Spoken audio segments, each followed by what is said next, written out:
মাধবপুর নামের একটা ছোট গ্রাম ছিল। সেই গ্রামের ছোট্ট বাজারে রাহুল নামের এক ছেলে থাকতো।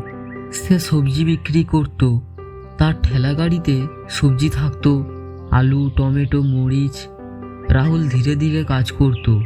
সবাই হাসতো। সবাই বলতো, তুমি কি বিক্রি করতে পারবে? রাহুল কিছু বলতো না। সে জানতো, ধৈর্য ধরলে ফল অবশ্যই আসবে।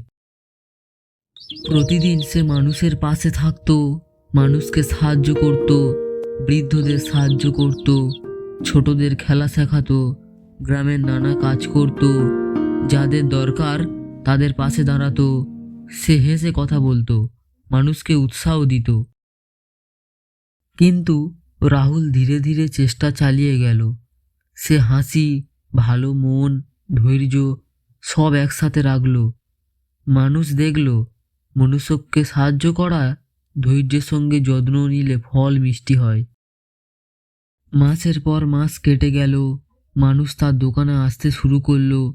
তার ঠেলা গাড়ি পরিচিতি হয়ে গেল।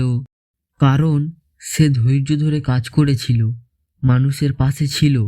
সবাই তার থেকে শিখল, ভাগ্য নয়, ধৈর্যই বড় পুরস্কার।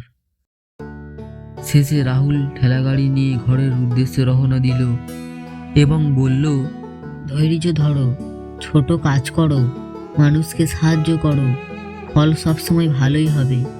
যারা মন ভালো রাখে, ধৈর্য ধরে কাজ তারা কখনো হারে না।